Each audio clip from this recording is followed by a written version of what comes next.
कल्याण board, paramilitary welfare board अपन manifesto में जरूर शामिल कीजिएगा। ये जंतर मंतर से हमारे जो है समाजवादी पार्टी के जो नेता हैं उन तक खबर आपके माध्यम से जाए। और सर्वेश त्रिपाठी जी बहुत बहुत धन्यवाद, आप हमारे पैरामिलिट्री के मेंबर हैं। अब इसके बाद में करियाल सर आए हैं जो देवभूमि उत्तराखंड से, और हमारे आईजी कुटियाल साहब के वो खास हैं, तो उनके बोलने से पहले मैं जो है हमारे बीच में एक शहीद परिवार है जो दर दर की ठोकरें खा रहा है, हंसमुखी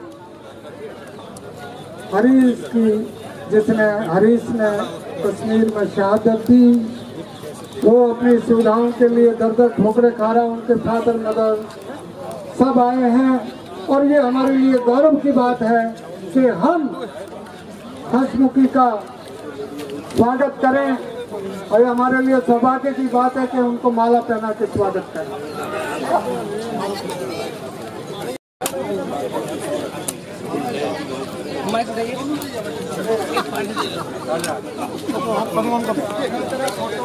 मेरे हाथ में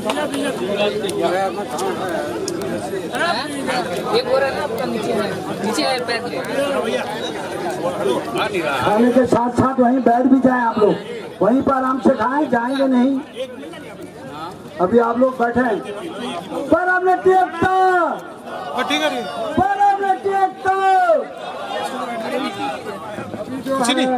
कदम जी कहाँ गए? आइए आइए, कोषाध्यक्ष साहब की जेब खाली थी, आज तो बरसात हो रही है। ये जो है एडीजी आचार सिंह टीम जो आप बैठी, एनसीसी चेयरमैन बैठे, उप चेयरमैन बैठे, ये जो है संभाल के रखिएगा और आज बता देना लोगों को आपके खाते में कितने पैसे आए। हमने तो 8 साल तक खाता ही नहीं खोला था, सड़क से लड़ाई लड़ी थी। ये जो है उत्तराखंड जो है करियाल सर और जो हाँ खुशहाल भाई वाडू आप बोलेंगे गुजरात से, जिन्हें नैनीताल से कहाँ गए? नहीं वो कदम जी। देखिए पंचायत का हाथ उठाना चाहेगी कि भाई एनसीसी अलायंस में मर्ज हो जाए और फिर आप बनिए चेयरमैन। हम लोग तो चाहते हैं कि सब लोग एक झंडे के नीचे आए। मैं गुजरात के वाडू भाई को आमंत्रण करता हूं जो गुजरात से चल के आए, लोगों को लेके आए। उसके बाद रामकृष्णा जिन्होंने भारी डोनेशन दिया, उसके बाद एमएल वर्मा सर बोलेंगे। आईजी कोई बात नहीं, वो तो एक मुझे लिए बहनों भाइयों और साथियों, मैं ज़्यादा समय नहीं लेते हुए मात्र एक बात कहूँगा जो हमारे वरिष्ठ श्री खुर्शाद साहब ने बताया। गलती से मैं उसका एसएससी का चेयरमैन हूँ। नेशनल कमेटी कोऑर्डिनेशन कमेटी है जो आपके सब मामलों को टेकअप करती है। हमने कई बार जो है टेकअप किया है और फाइनली अब जो है मेरे हाथ में है। मैंने प्राइम मिनिस्टर को और होम मिनिस्टर को लिखा है कि हमारी जो मांगे, जो उचित मांगे हैं, उनके ऊपर ध्यान दें। और आज जो शेर खान ने जो आइडिया दिया मेरे को, वो काफ़ी महत्व आइडिया है। जब तक हमें हमारे आर्टिकल को, क्योंकि हमारी रेजिंग उसी आर्टिकल के अंडर हुई है जिसके अंडर डिफेंस फोर्सेस की हुई है, अगर वो हमें मिल जाता है, एक सर्विसमैन का दर्जा मिल जाता है, हमारी समस्याएं अपने आप हल हो जाएंगी। ध्यान में कहते हुए मैं आप सबका बहुत बहुत धन्यवाद हूँ और भगवान से प्रार्थना करता हूँ कि जल्दी ही हमें कामयाबी दे। और मुझे आशा है, मैं ये चाहता हूँ या मेरे दिमाग में ख्याल है कि दिसंबर से पहले दिसंबर 2025 से पहले हमें अपनी मांगे यानी 1 रैंक 1 पेंशन और पुरानी पेंशन हमें मिल जाएगी। धन्यवाद। धन्यवाद। अभी जो है यहाँ पे कमेटी का वो नमस्कार। भारत माता की वंदे।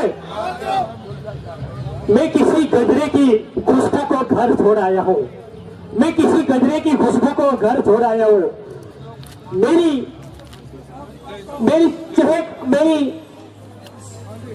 माँ के, ये भारत माँ मुझे गले से लगा ले, मेरी माँ के बाहों को तरसता छोड़ आया हूँ मैं। इस मंच पर उपस्थित मेहमानों और एचआर सिंह साहब, रणवीर सिंह साहब मंच पर अनेक विशाल संख्या में पधारे हुए मेरे जांबाज जवानों, वीरांगनाएं, सबको गुजरात से खुशहाल वाडू का नमस्कार, नमस्ते और वंदन। इस मंच पर से मैं इतना ही संदेश देना चाहता हूं कि हमारा जितना भी यूनियन है, जितना भी संगठन है, सब एक होना चाहिए। जैसे कि अभी खान साहब ने एक ही सूत्र दिया था कि जब तक हम एक नहीं होंगे तो फालतू के ये जो जितने संगठन बने हो कोई काम का नहीं है। हमें हक की लड़ाई लड़ना है, सब एक मंच पर आना चाहिए। उससे ज्यादा मैं समय नहीं लेते हुए जय हिंद, जय भारत। रामाकृष्णा जी आप प्लीज, और उसके बाद में एमपीएन रेड्डी जो टीम लेके आइएगा, इतने घोड़े हैं ना।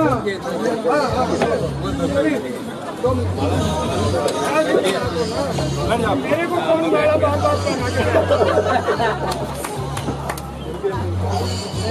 आदरणीय एचआर सिंह साहब, रणवीर साहब और जो भी सदस्य इधर उपस्थित है, सभी को मैं बहुत आभारी हूँ। ज्यादा बोलना है तो भी बहुत कुछ बोल सकता है, मगर ठीक है, अभी जितना भी बोला हुआ है सब कुछ कवर किया हुआ है। तो मैं बहुत आभारी है सब लोगों के लिए, बहुत धन्यवाद। एमपीएन रेड्डी जी आपको इंडिया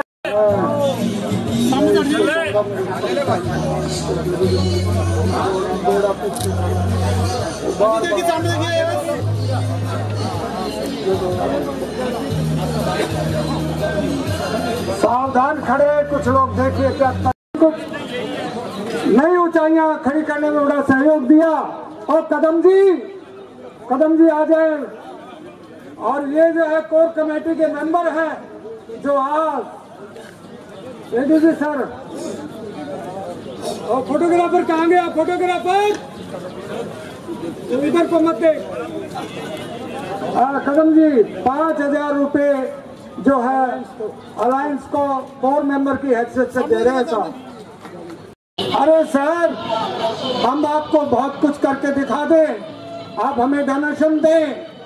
अपने परिवार को बोलो कि अलायंस ऑल एक्स पैरामिलिट्री के वेलफेयर एसोसिएशन में अकाउंट में जिसके एडीजी चेयरमैन हैं, आप डालिए तो सही, वरना देखते रह जाओगे। अपने परिवारों को बोलो, वेल विशर्स को बोलो कि भाई वो डोनेशन दें। और आने वाला जब धरना प्रदर्शन हो तो संसद मार्ग से लेके यहाँ तक हम ही हम हो, शाम को सरकार हड़बड़ाएगी। अभी मोहम्मद अयूब खान साहब जो पाकिस्तान सरहद के पास से आए हैं इंडिया से, इस लड़ाई, हक की लड़ाई के जाबाज नायक हैं। पेंशन की मांग रहे हैं हम, उसकी जगह पर एनपीएस और यूपीएस ये दो जो स्कीम्स है इनका नोटिफिकेशन करके जारी कर दिया गया है फाइनेंस मिनिस्ट्री से, जिसमें हमें कोई फायदा नहीं है। 1 अप्रैल से जो एम्प्लॉइज ड्यूटी कर रहे हैं उनके लिए कंपल्सरी हो गया है कि यूपीएस चुनना है या एनपीएस चुनना है। एक बार ऑप्शन दे दिया चेंज नहीं होंगे।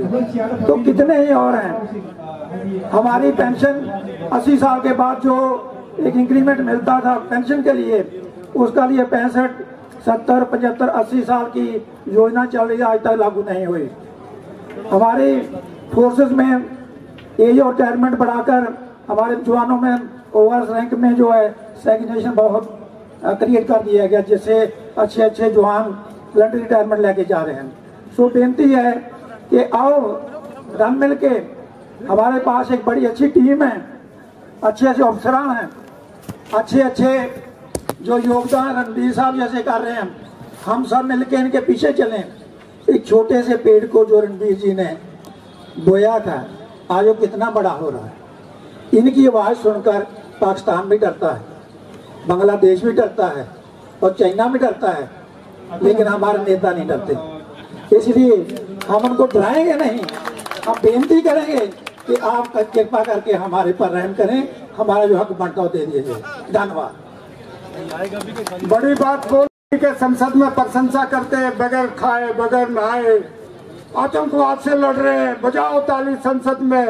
अगर वहां पे बनंजा कर देते कि पुरानी पेंशन आपने बहाल कर दी, दिवाली पे प्रधानमंत्री जी से गए थे जब, तो वो बात अच्छी होती ना भाई। तो बनंजा चाहिए, ये नहीं चाहिए, वे लल्ला लोरी नहीं चाहिए।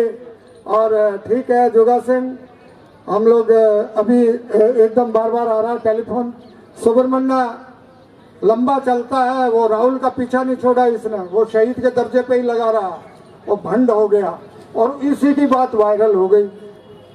1 मिनट, सबका पैरामिलिट्री जवान, सबका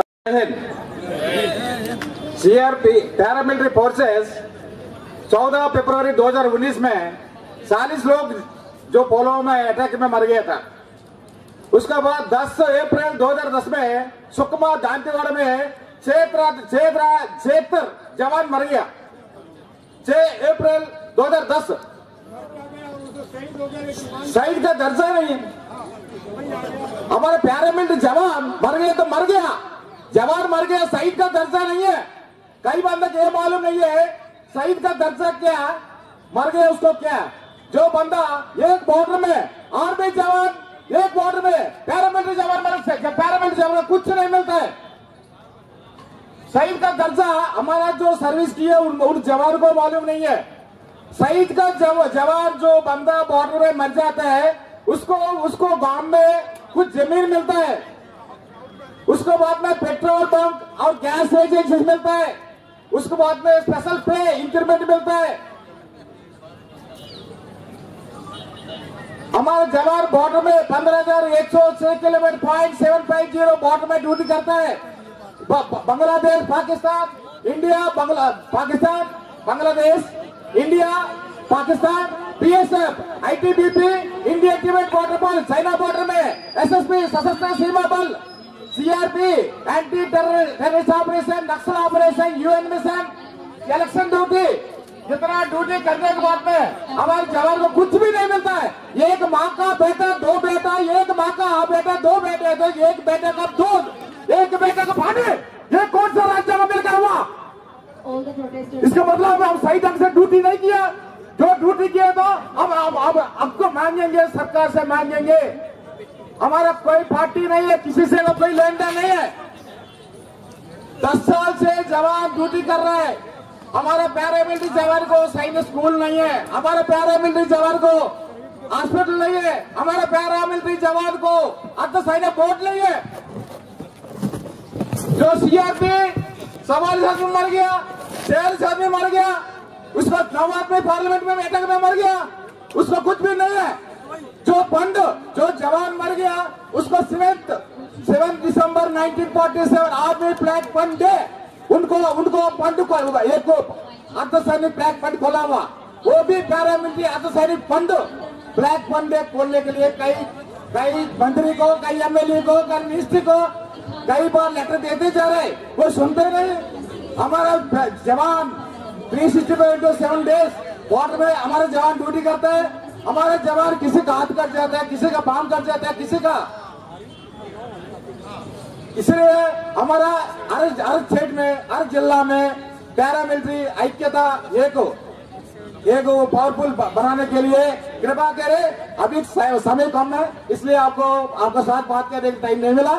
जय भारत, जय पैरामिलिट्री, पैरामिलिट्री ऐक्यता जिंदाबाद, पैरामिलिट्री ऐक्यता, पैरामिलिट्री ऐक्यता, जय हिंद। बहुत बहुत धन्यवाद सुब्रमण्य। अभी दिल्ली पुलिस एसोसिएशन के जनरल सेक्रेटरी हैं जो दिल्ली पुलिस की आवाज उठाते हैं। आइए, बहुत देर कर दी क्योंकि दिल्ली पुलिस वाले सुनेंगे, दिल्ली पुलिस वाले तो इधर ही हैं। आप क्या बोलते हैं? आप वो चीज बोल ही नहीं पाए जो Delhi police welfare association Shiddha Singh Rawat ji हैं, चाहे वो त्यागी जी हैं, एसीपी साहब। दोस्तों, क्या आपको मालूम है कि हरियाणा में नहीं, सॉरी, केंद्र में पैरामिलिट्री फोर्सेस 6-7 जो भी हैं, लेकिन एक दिल्ली पुलिस भी पैरामिलिट्री फोर्स का अंग है, क्योंकि वो दिल्ली पुलिस माननीय अमित शाह एमएचए के अंडर में आती है।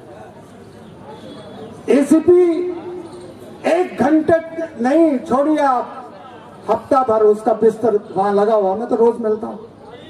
सिपाही हवलदार की क्या औकात जो घर चला जाए, दूर के ढोल सुहावने, ये आवाज माननीय अमित शाह तक जाए, क्योंकि आप दिल्ली पुलिस के भी सेनापति हैं, उनको भी पुरानी पेंशन बहाल की जाए, ये हमारी अलायंस की मांग है। भाई लोग मंजूर?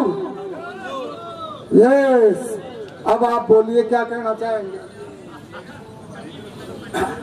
आदरणीय HR मुलाकात हुई तो उसमें तारादत्त शर्मा जी का बड़ा सहयोग था। Thank you so much. आइए सर, ADG HR सिंह। क्या कहेंगे आज के आयोजन को लेके, किस लिए आयोजन करना पड़ा दिल्ली के जंतर मंतर? देखो, मैं HR Singh, x ADG CRPF, president alliance of x paramilitary forces welfare association. आज ये अलायंस की पूरी टीम, जिसमें हमारे रणबीर सिंह साहब और पूरी टीम है, जो काफ़ी दिन से इस आयोजन के लिए रात दिन उन्होंने एक की हुई है। पूरी इंडिया से पूरी पैरामिलिट्री और उनके परिवारों को और वीरांगनाओं को यहाँ पे बुला के आज सम्मान किया है। जैसा आप सब जानते हैं कि 6 अप्रैल 2010 को हमारे 76 जवान टेढ़ माटला छत्तीसगढ़ में शहीद हो गए थे। आज खास मुद्दा था, रामनवमी का दिन था, लेकिन रविवार था, 6 अप्रैल का दिन था। हम उन शहीदों को सम्मान देने के लिए, उन परिवारों को विश्वास दिलाने के लिए कि वो अकेले नहीं है, पूरा पैरामिलिट्री परिवार उनके साथ है, पूरा संगठन उनके साथ है। तो ये खास हमारा आज का उद्देश्य था। उसके साथ साथ इतनी ज़्यादा मात्रा में सभी राज्यों से, सभी बलों से जो यहाँ पे आपने देखा, ये भीड़ इकट्ठी हुई और सारे पैरामिलिट्री परिवारों ने जो हमें सहयोग और स्नेह दिया, वो बहुत काबिल तारीफ है। हम उसका बहुत प्रशंसा करते हैं और हमें उम्मीद है कि जैसे देश के गृह मंत्री कहते हैं कि ये CAPF वाले रात दिन काम करते हैं, बिना खाना खाए, बिना नींद सोए, ये देश को सुरक्षित रख रहे हैं और किस तरह से नक्सलवाद का सफाया कर रहे हैं। आज नक्सल बहुल क्षेत्र में CAPF का दबदबा है, पूरा इलाका घेरा हुआ है, डेली 10-15 लोगों को मारते हैं, 50 लोग सरेंडर कर रहे हैं। तो हमें उम्मीद है कि 6 महीने के अंदर या ज़्यादा 1 साल के अंदर ये CAPF के जवान इस नक्सलवाद की समस्या को भी, जैसे पंजाब और कश्मीर में ये उग्रवाद और आतंकवाद को खत्म किया है, इस नक्सलवाद को भी नेस्तनाबूद कर देंगे। पर हम आशा करते हैं कि सरकार इन जवानों की आवाज़ सुने, इन वीरांगनाओं की तरफ देखे, दया दृष्टि रखे। इनकी जो जायज़ मांगे हैं, जिसमें पुरानी पेंशन की बहाली है, 1 रैंक 1 पेंशन है, पैरामिलिट्री सर्विस पे है, और इसके साथ साथ झंडा कोष, जो सैनिक झंडा कोष है, इस प्रकार की छोटी छोटी मांगे है। CLMS से CISF को अलग किया हुआ है। तो ये सब मांगे सरकार के लिए कोई बड़ी बात नहीं है, सिर्फ एक इच्छा शक्ति की जरूरत है। मेरी अपील है पूरी सरकार से, केंद्र सरकार और राज्य सरकारों से, इनको शहीद का दर्जा दें, शहीद पॉलिसी बनाए और इनकी जितनी भी मांगे है उस पर एक विशेष सेशन बुलाकर उसको तत्परता से लागू करें। जय हिंद, जय पैरामिलिट्री, जय भारत। CAPF एकता।